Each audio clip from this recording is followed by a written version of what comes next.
Hey everyone, today I've got your Batman Begins movie review. And first off, I would just like to say thank you to Christopher Nolan for revamping the series and definitely recreating a new version of Batman that no one has ever seen before, despite everybody having such the bad taste of Batman and Robin from Joel Schumacher. Just totally out of the way. This movie is probably one of my top favorite movies of all time. Alright, so this movie has Christian Bale playing the lead role as Bruce Wayne Batman, and in this movie it's more of like an origin story. So then you see the shot of where was a little kid, and of course he goes with his parents to an opera and they're just enjoying themselves, and of course he has this fear of bats because in some of the previous scenes of the movie he ended up falling down like a well or something, and he ended up coming in contact with some bats, and so it scarred him for life, which comes down to how he's just been so afraid. So he ends up going to the opera and he gets all freaked out, so he begs his parents for them to get him out of there. And then when they do, they end up going through an alley, and that is where they tragically lost their lives to this guy named Joe Chill. He ended up getting caught, and of course Bruce is so young, so innocent, and he's disappointed because his parents are dead. He doesn't know what to do with his life, but of course he has his friend Rachel Dawes, who is sort of there for him for a while until he ends up growing up and becoming this ignorant little kid, doesn't want to go to school, so he ends up witnessing the murder of Joe Chill at a hearing from that he doesn't get parole, and basically he gets killed. Bruce just goes out of the country, and that is where he ends up traveling the world, getting caught in a prison, and he ends up coming in contact with one of Batman's main villains, and this is a totally new villain that has never been shown on screen, and I'm actually kind of glad they did, and it is Ra's al Ghul. He is played by Liam Neeson, who is also an amazing actor, and he is the one that is going to train Bruce to be in the League of Shadows.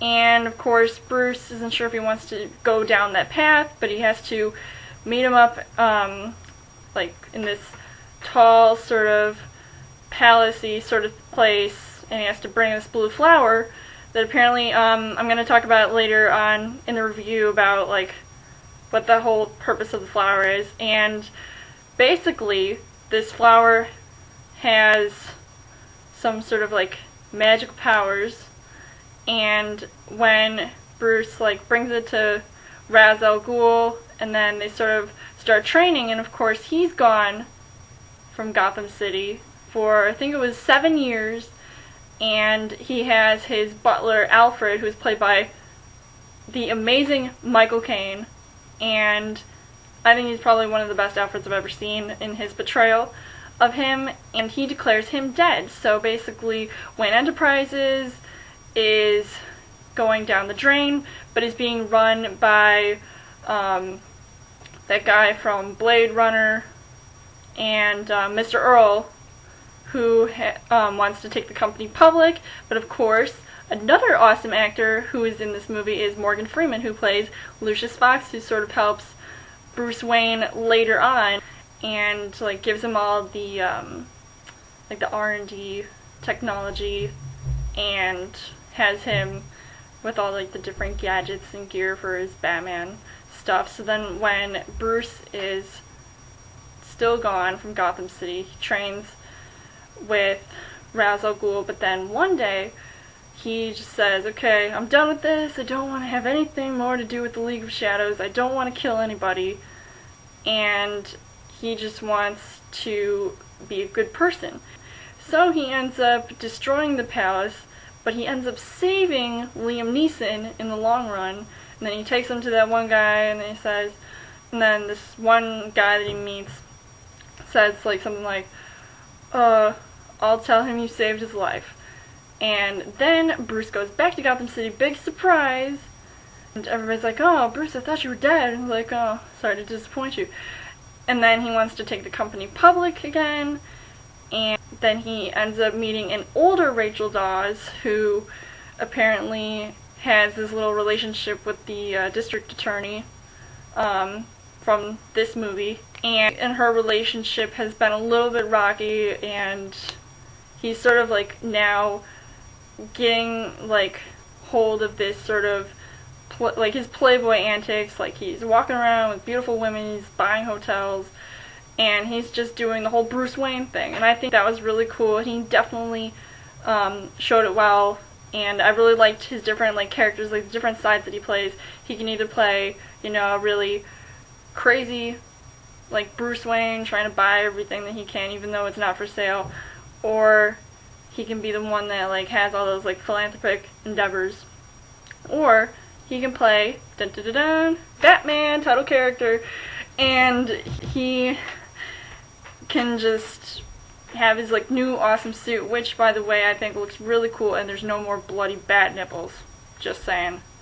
Suit looks awesome, and of course he definitely his portrayal of Batman, I would just say that I thought it was really good. His voice, to just like his mannerisms, the way he moved around and started attacking all the bad guys like he did when they were doing like a little drug bust, and because apparently another villain is in this movie that hasn't been seen on live action screen, is Scarecrow, who is played by Cillian Murphy, and he's also Jonathan Crane, who wants to hold the city for ransom with this fear toxin that is used by the flowers. Like there's some like little element in the flowers that can create this sort of like crazy, like I don't know, like haze, and you just see like all like your worst fears.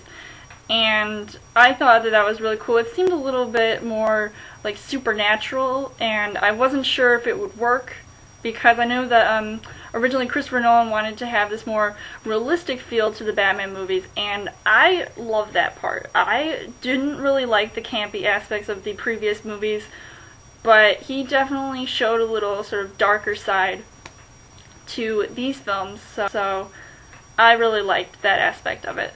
And also just the overall acting I thought was really good. The action was just non-stop, and of course, new Batmobile.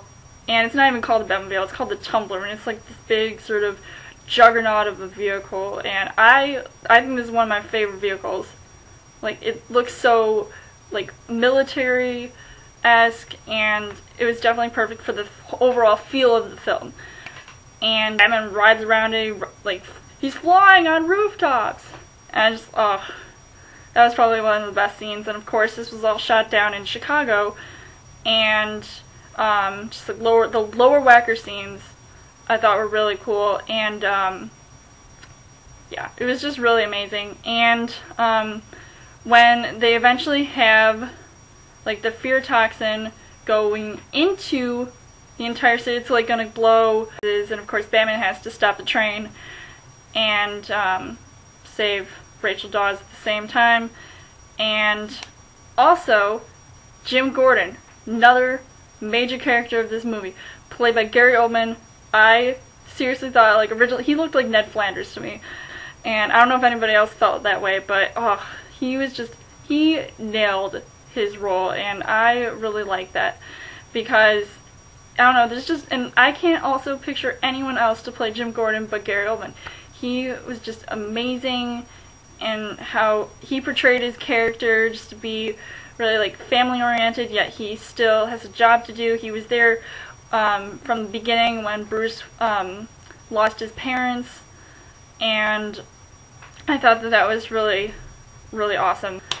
And how like their relationship has sort of changed, because now he has to decide, okay, Batman like is just this new character in Gotham, like he is just a vigilante. I mean he can be destroyed, but and he's trying to sort of wonder, like, oh, should I side with Batman or not? But he ends up siding with him, helping him, and also getting inside the tumbler to aid Batman while Batman takes out Ra's al Ghul when he's on the train.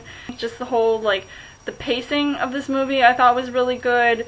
I definitely found it very entertaining to watch, and I watch it as many times as I can. I think it's just that good of a movie. Overall thoughts about the movie I thought were really good.